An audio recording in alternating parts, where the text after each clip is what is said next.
Our next topic of discussion is your plane stress or biaxial state of stress. Right. We already see that in a triaxial loading, the stresses on all the three faces are there, or you can say if you apply load on all the three perpendicular faces or all the three perpendicular axes or planes, then there is a stress tensor. We already see that the stresses sigma x, sigma y, sigma z is acting on all the three planes, and the shear stress is also acting on all the three planes, right? But in our strength of material, up to the syllabus of your GATE or engineering services, we have to deal only with your plane stress or biaxial state of stress. So plane stress or biaxial state of stress means that the stresses are acting only on the two faces, right? This is biaxial, that means only on the two planes the stresses are acting, and the stresses on the third plane will be zero, or we can assume it as a zero. So that type of state of stress is known as your biaxial state of stress or a plane stress. What do we mean by plane stress? That this type of problem exists when the stress acting on any one mutually perpendicular plane is assumed to be zero, right? There are three mutually perpendicular planes: this plane, the side plane, and the top plane, right?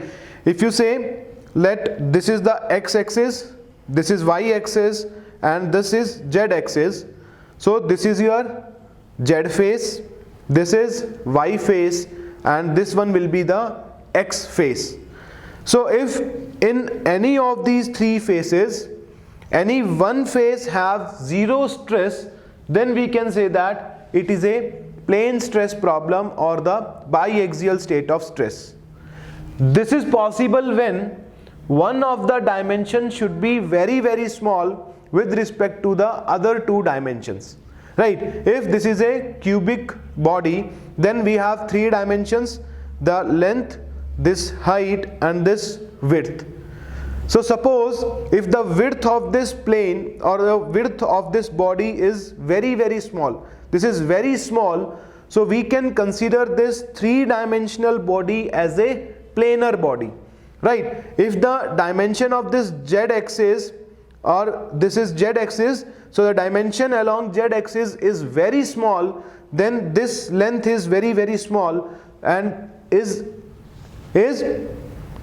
equal to 0, or is, you can say, this length is tending to 0. So we can say that this three-dimensional body will be now treating as a planar body of two planes, that is x and y plane, that is only on x-axis and y-axis.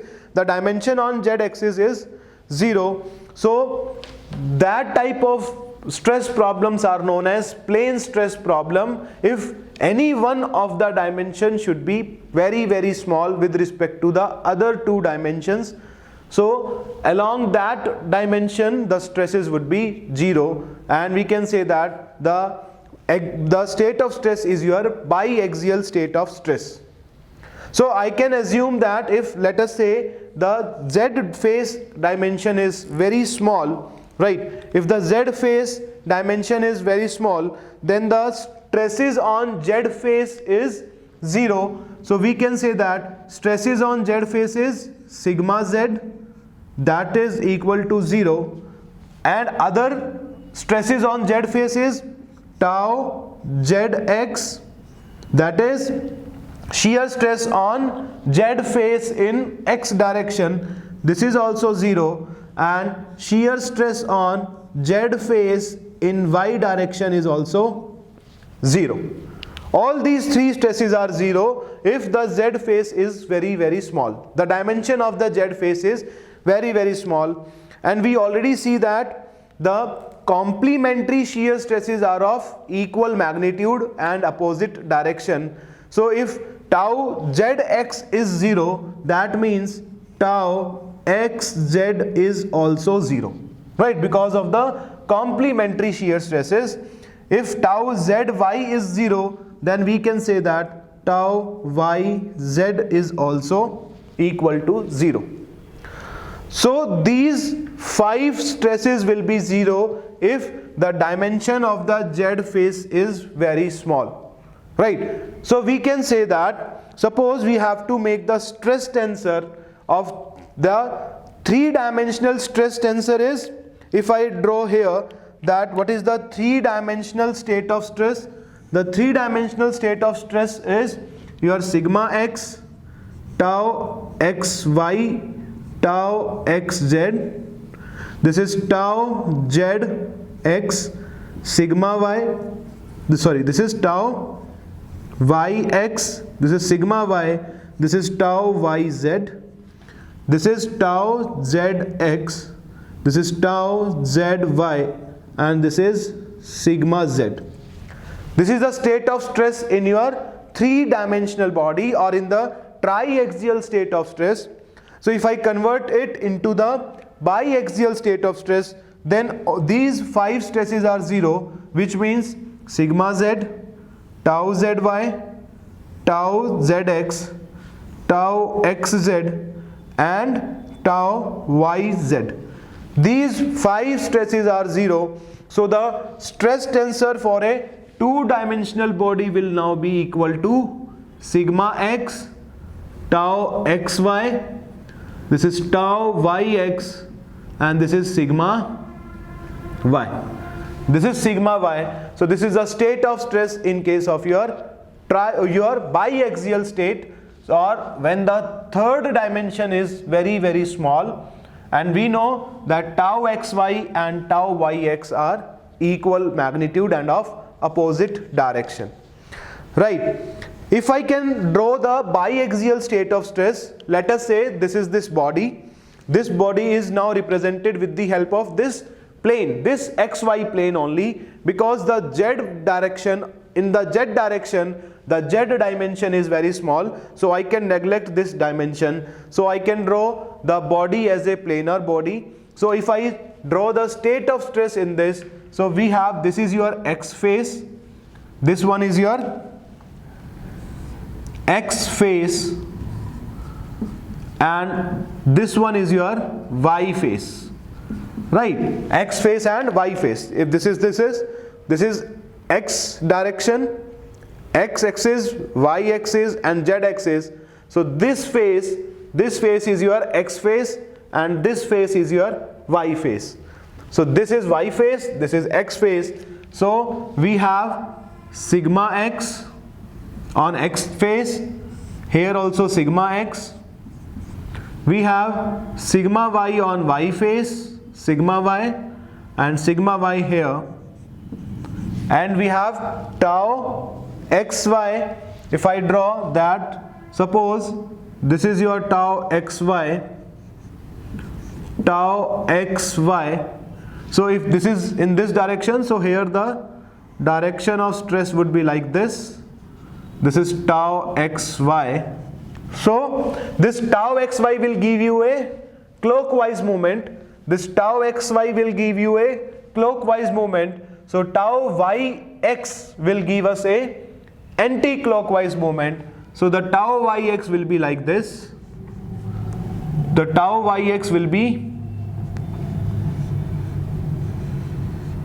this is your tau yx, right? And this is your tau. In bottom plane it is like this one, tau yx. So this is the state of stress in case of a biaxial loading. This is state of stress in biaxial state or biaxial loading, right? This tau xy will give you a clockwise movement, so this tau yx will give you a anti-clockwise movement to maintain the equilibrium, right? To maintain the equilibrium. So this is the case of your biaxial state of stress. Now if I want to, you know that the shears, complementary shear stresses are of equal magnitude and of opposite direction. Now we have to derive this, how the complementary shear stresses are of equal magnitude and of opposite direction. You can say that this sigma x, sigma y and sigma z, this sigma x, sigma y and sigma z, these are all complementary normal stresses. Sigma x, sigma y and sigma z are complementary shear normal stresses, but the magnitude and direction of these complementary normal stresses can be anything.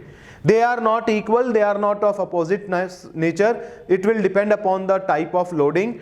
So these are the complementary normal stresses, but the magnitude of the complementary shear stresses will be equal and of opposite nature. Now let us derive this. Suppose we have a body, this is a small element in your loaded body. Let us say this dimension is dy, this dimension is dx, and we have only shear stresses. This is tau xy, this is tau xy, which give you a clockwise movement, anti-clockwise movement, and this is your tau yx, which will give us a clockwise moment. Now we are saying that to maintain the equilibrium, what is the condition of equilibrium? Sum of all the horizontal forces 0, sum of all the vertical forces 0, and sum of all the moments will be 0. Right? This is the condition of your equilibrium. This is the condition of equilibrium.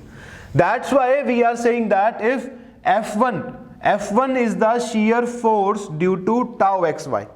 F1 is the shear force due to tau xy. So we can say the tau xy direction is this one. So the F1 direction is this one. So in this plane, the F1 direction should be in downward sense, because sum of all the vertical forces will be 0. There are only these two vertical forces. So because of these two vertical forces, the net sum will be 0 to maintain the equilibrium. That's why I am saying if the F1 is in this direction, then F1 on this face will be in downward direction, so that net of F1 will be 0. If F2 is the shear force because of the shear stress tau yx, so tau yx is in this direction, so F2 in this plane is in this direction towards left hand side, and tau yx on the top plane is in the right hand side direction, so F2 will be in the right hand side direction. So the summation of all the horizontal forces will be 0. So we can say the direction of F2 on these planes will be opposite, right? So if you can say that this implies that if you write this is F2, this is F2 dash, this is F1, this is F1 dash, so we can say F2 will be equal to minus of F2 dash, right? Minus of F2 dash to maintain the equilibrium. If summation of V1 will be equal to 0, that means F1 will be equal to minus of F1 dash. Minus shows the direction. We already take the direction in opposite sense, so we can say that this body is in equilibrium with respect to summation of all the vertical forces, summation of all the horizontal forces. Now we have to verify we have to satisfy this summation of all the bending moment to be 0, right? Summation of all the moments to be 0. If I am saying that let F1 is the shear force due to tau xy, the tau xy is in this upward direction, this is the shear stress. What is the force? Force is equal to stress into area. Stress into area. Let us say the length in this plane, or the length in this plane perpendicular to this is unit 1, right? 1 unit. So I can write the shear force due to tau xy will be your shear stress, that is tau xy, into the length, the area, that is dy into 1 into dy, right? dy into 1. This is your shear force. The force due to shear stress tau yx will be your tau yx into length is dx, or area is dx into 1. Now if I can say, if this is a clockwise movement, this tau xy will give us a clockwise movement, and this tau yx will give us a anti-clockwise movement. So we are considering any one of them will be positive and the second one will be negative.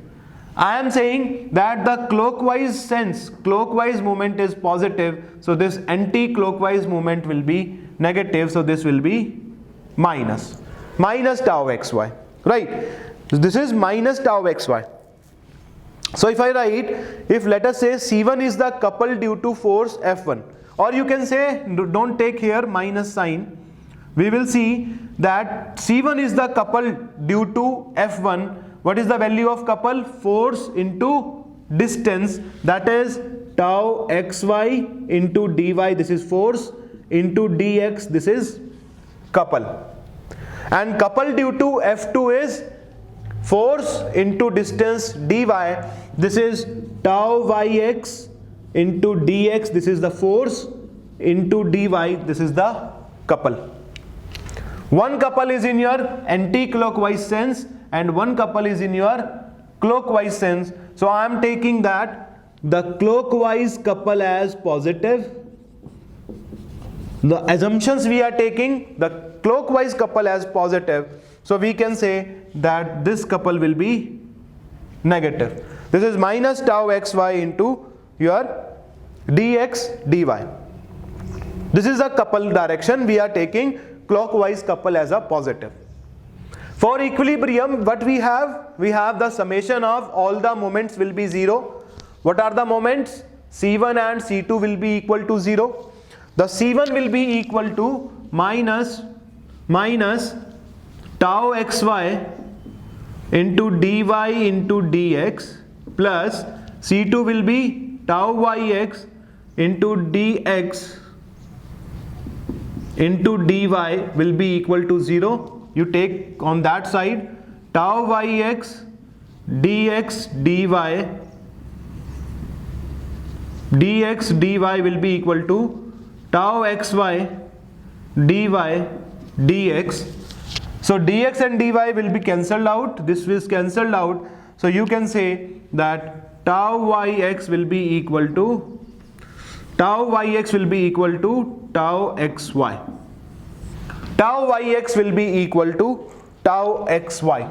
That means the magnitude of complementary shear stresses are equal, and we already taken the directions, direction will be opposite. We already taken the direction as a positive. So our assumption of this diagram is right, that if it is a anti-clockwise sense, then the force due to or couple due to F2 will be in clockwise sense, that holds good, and magnitude will be same. That's why we can say that whenever a shear stress is acting on a plane, if on any plane a shear stress is acting, it is always accompanied by an equal and opposite, this is important, equal and opposite shear stress acting on perpendicular plane. If on any plane one shear stress is acting, then on a plane perpendicular to it, a shear stress will be acting of same magnitude but of opposite nature. This is the concept of your complementary shear stresses, that if on any plane a shear stress is there, then on a plane perpendicular to it, a shear stress will be there induced, which is of same magnitude and of opposite sense or of opposite nature.